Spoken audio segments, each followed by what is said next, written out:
बारिश में जलभराव से बचने के लिए एक्शन में दिल्ली सरकार, देखिए इस पूरी रिपोर्ट।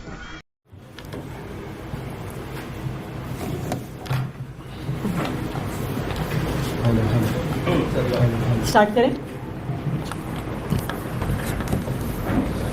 जैसा कि आप सब जानते हैं कि पिछले 1 से 1.5 दिन में दिल्ली में मॉनसून की पहली बारिश हुई है और बहुत हैवी रेनफॉल दिल्ली ने देखी है।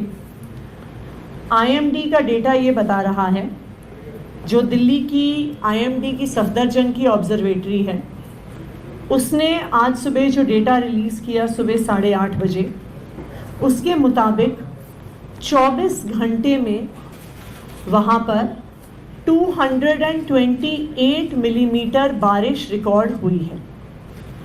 228 मिलीमीटर बारिश 24 घंटे में 1936 के बाद पहली बार कल दिल्ली में देखी गई है। ये कितनी बारिश है इसका अनुमान लगाने के लिए मैं आपको बताऊंगी कि तकरीबन दिल्ली में पूरे मॉनसून के सीज़न में 800 mm बारिश होती है, यानी 24 घंटे में ही मॉनसून की तकरीबन 25% बारिश हमने दिल्ली में देखी है। इतनी ज़्यादा बारिश 24 घंटे में होने से दिल्ली में कल रात से और ख़ास करके आज सुबह काफ़ी जगह पर वाटर लॉगिंग हुआ, क्योंकि पानी का फ़्लो बहुत ज़्यादा था। जो हमारे कई ड्रेन्स हैं, चाहे एमसीडी के हों, चाहे इरिगेशन फ्लड कंट्रोल डिपार्टमेंट के हों, पानी का फ़्लो ज़्यादा होने की वजह से कई घंटे ड्रेन्स का भी ओवरफ्लो रहा। एक बार बारिश सबसाइड हुई, जब ड्रेन्स में पानी सेटल हुआ, उसके बाद दिल्ली के अलग अलग हिस्सों से पानी ड्रेन आउट होना शुरू हुआ, क्योंकि कई ऐसे एरियाज़ थे जिसमें ये जल जमाव घटने में कई घंटे लगे। हमें उन एरियाज़ में कई घंटों के लिए पावर सप्लाई को भी काटना पड़ा। पावर सप्लाई को इसलिए काटना पड़ा क्योंकि अगर किसी एरिया में वाटर लॉगिंग है तो वहाँ पर पानी की वजह से इलेक्ट्रिक्यूशन का भी रिस्क रहता है। एंड आपको याद होगा कि 2 से 3 साल पहले दिल्ली के श्रीनिवासपुरी एक्सटेंशन एरिया में वाटर लॉगिंग में इलेक्ट्रिक्यूशन की वजह से किसी की डेथ भी हुई थी। इसलिए दिल्ली के कई एरियाज़ में जहाँ पे पानी काफ़ी लंबे समय तक भरा हुआ था, हमें पावर कट्स भी करने पड़े। अभी दोपहर को 2 बजे हमने एक इमरजेंसी मीटिंग, जो दिल्ली में इतनी बारिश हुई और उसके कारण जो वाटर लॉगिंग हुई, उसको डिस्कस करने के लिए और नेक्स्ट स्टेप्स डिसाइड करने के लिए बुलाई। दिल्ली सरकार के 4 मंत्रियों ने इस मीटिंग को चेयर किया, जिसमें UD minister Saurabh Bharadwaj ji, GAD and environment minister Gopal Rai ji, food and supplies minister Imran Hussain ji और मैंने इस मीटिंग को चेयर किया। यहाँ पे दिल्ली सरकार के सभी सीनियर ऑफिसर्स मौजूद थे, जिसमें chief secretary, UD department, urban development department के additional chief secretary, PWD, MCD, NDMC, Delhi Jal Board, सारे डिपार्टमेंट्स जो वाटर लॉगिंग से जुड़े हुए हैं वो मौजूद थे। कई इम्पॉर्टेंट डिसीजंस आने वाले कुछ दिनों के लिए इस मीटिंग में लिए गए।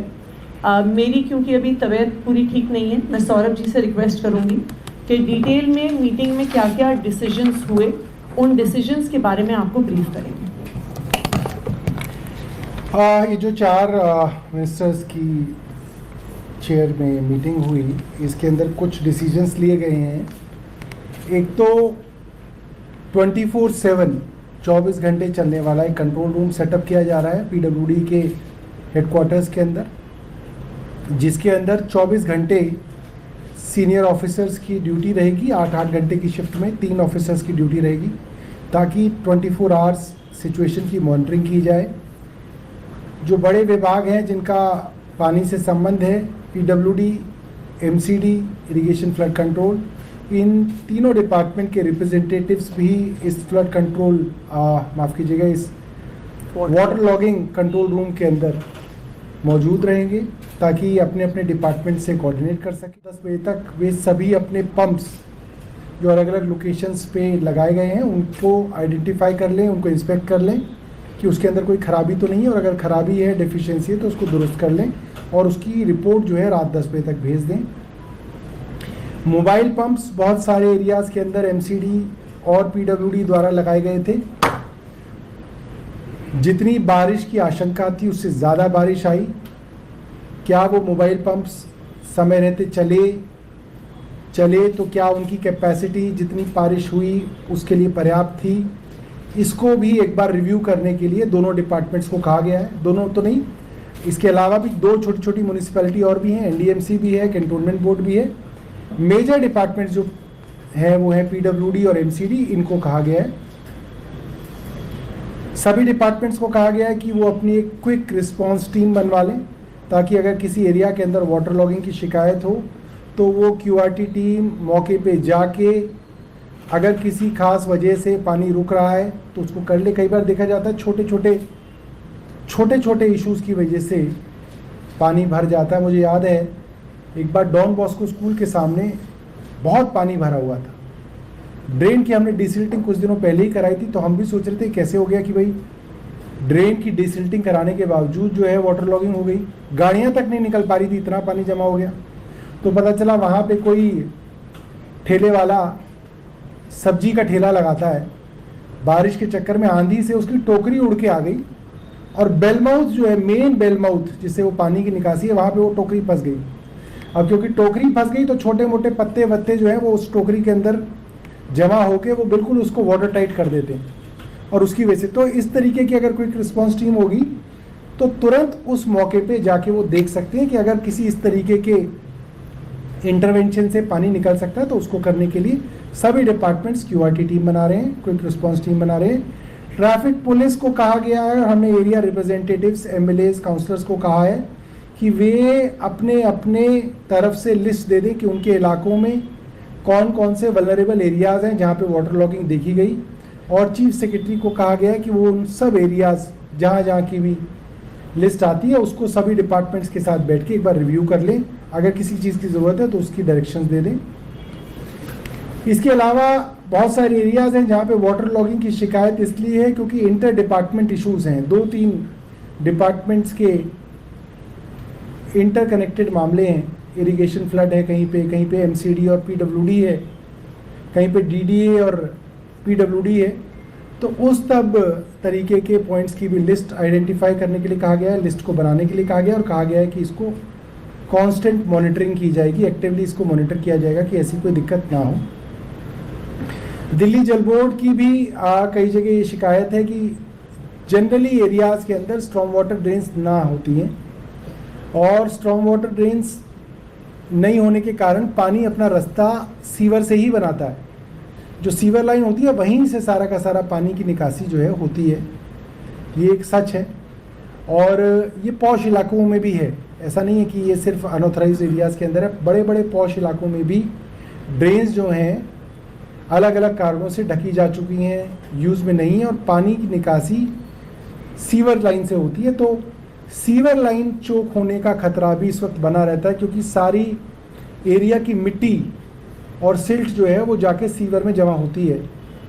तो इसके लिए दिल्ली जल बोर्ड को कहा गया है कि वो तुरंत 11 अलग अलग डिविजन्स के लिए, जोन्स के लिए, सब जगहों के लिए एक एक रिसाइकलर मशीन ले ले। ये एक बड़ी मशीन होती है जिससे अगर कोई सीवर ब्लॉकेज होती है, बड़े लेवल की ब्लॉकेज होती है, तो उससे रिमूव की जा सकती है, उसके लिए कहा गया है। इसके अलावा सीवर डिपार्टमेंट को ये भी कहा गया है जल बोर्ड को कि सीवर क्लीनिंग के लिए कॉन्ट्रैक्चुअल लेबर का इंतज़ाम वो कर ले, क्योंकि कई जगह हमने देखा कि मैनुअल इंटरवेंशन से भी जो है सीवर की खोलने के अंदर मदद मिल जाती है। तो बिना सीवर में उतरे बाहर से इंटरवेंशन करके अगर सीवर खोले जा सकते हैं तो वहाँ के लिए मैनुअल लेबर के लिए भी कहा गया है। इसके अलावा पीडब्ल्यूडी ने जो एक कॉमन कंट्रोल रूम सेटअप किया है उसका नंबर मैं आप लोगों को देना चाहता हूँ और आपके माध्यम से आप जनता तक भी पहुँचाइएगा। एक तो नंबर है इसका 1800-110093। मैं रिपीट करूँगा 1800-110093। ये फ़ोन नंबर है, इस पे आप इतला दे सकते हैं। अगर कहीं पे वाटर लॉगिंग है या कोई इससे संबंधित इशू है तो आप इस पे इतला दे सकते हैं। दूसरा है व्हाट्सएप चैट बॉक्स, जिसमें आप व्हाट्सएप से मैसेज करके अपनी जानकारी दे सकते हैं, इंटरैक्ट कर सकते हैं। व्हाट्सएप चैटबॉट का मैं नंबर आपको बता दूं, 8130-188-222, 8130-188-222। ये नंबर जो है, आप लोगों से गुजारिश रही कि आप लोग भी अपने टीवी चैनल्स और अखबारों के माध्यम से लोगों तक पहुंचाएं। बहुत बहुत धन्यवाद। एक मीटिंग एलजी ने भी की है, वो लोग भी कंट्रोल रूम बना रहे हैं, आप लोग कंट्रोल रूम बना रहे हैं, तो आप क्या उधर से आप लोग बैठक आप लोग की हुई है कि आपकी बैठक अलग है और एलजी की बैठक अलग है? नहीं, ये तो कंट्रोल रूम तो ये तो ट्रांसफर सब्जेक्ट है। मुझे नहीं पता एलजी हाउस में कोई कंट्रोल रूम बन रहा है, मुझे नहीं जानकारी। कहाँ बना रहे हैं वो? उनकी तरफ से प्रेस पेज आई है, उसमें ये कहा गया है कि ऐसे निर्देश दिए गए हैं कि कंट्रोल रूम बनाया जाए। नहीं, वो कंट्रोल रूम तो पहले से ही सेटअप होने की बात चल रही थी। मुझे नहीं पता एलजी हाउस में कोई बन रहा है नहीं बन रहा, बट ये जो कंट्रोल रूम है ये चुनी हुई सरकार के पीडब्ल्यूडी विभाग द्वारा बनाया जा रहा है। एलजी अगर पुलिस का कोई कंट्रोल रूम बना रहे हैं या डीडीए का बना रहे हैं तो मुझे जानकारी नहीं है इस बारे में। आपको जानकारी दी गई थी कि एलजी इस तरह की मीटिंग कर रही थी, जिस मीटिंग को आपने अंजाम दिया, अभी वहां पर चीफ सेक्रेटरी मौजूद, आपको जानकारी? देखिए, चीफ सेक्रेटरी ने ये ऑन रिकॉर्ड कहा है कि हमें अलग अलग जगह से मीटिंग के लिए बुलाया जाता है और हमारे पास समय ही नहीं बचता कि हम ऑन ग्राउंड हमारे अफसर जा सकें। मैंने बोला भाई किस किस ने बुला लिया, हमारी तो एक ही मीटिंग हुई है।